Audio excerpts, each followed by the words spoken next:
Everyone at the trade deadline was like, the Lakers need a center. They won't survive without one. Well, Jaxson Hayes has responded by just playing his role perfectly. I think it's time to give him credit. Per PivotFade.com, since the NBA trade deadline has passed, he's been on the court for 279 minutes.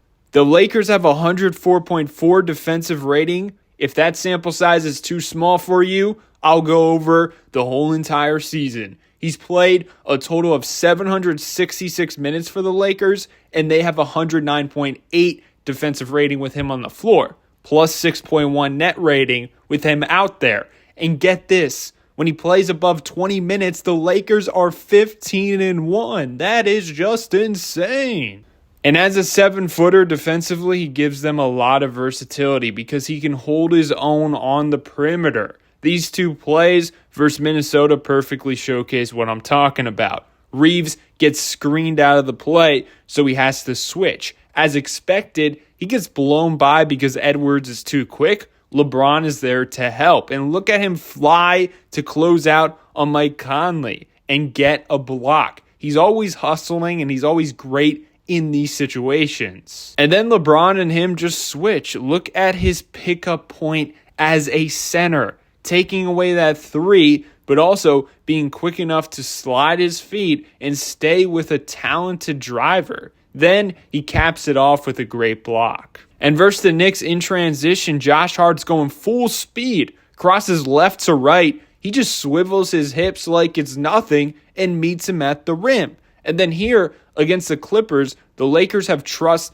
to switch him onto Kawhi Leonard. His quick hands results in a steal. If the Lakers are caught in a situation where he needs to switch, they trust him, and oftentimes they get away with it. Offensively, his job is very simple. Be a play finisher, which has become a lot easier next to Luka, who can make your grandma a passable big man offensively. Outside of LeBron James, the second most assisted teammate for Luka so far over his Lakers career is, of course, Jaxson Hayes, 14 times to be exact. The three-man trio have been on the court for 149 minutes, LeBron, Luka, and Hayes, resulting in 118.4 offensive rating.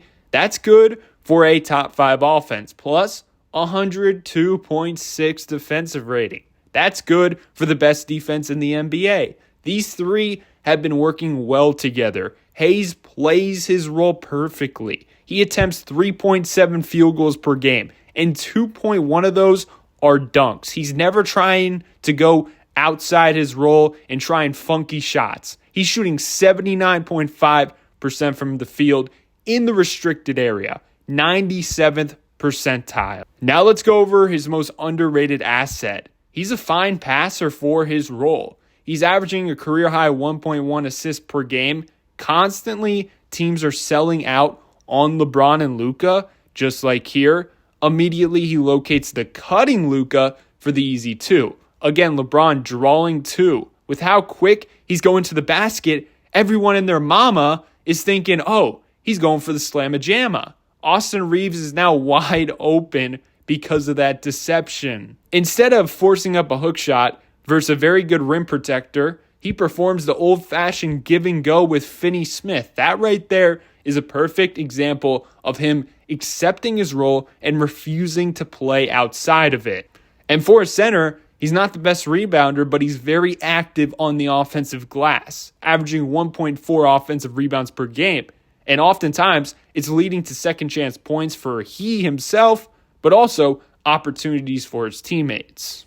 Overall, he's been a star in his role. JJ Redick deserves a ton of credit for getting the most out of him. Who knows if he will thrive like this in the postseason, but nobody expected him to contribute like this, so anything could happen. The improvement from last season has been drastic. According to B-Ball Index, in D LeBron, he went from D+ to A-. Help defense talent, C+ to A-.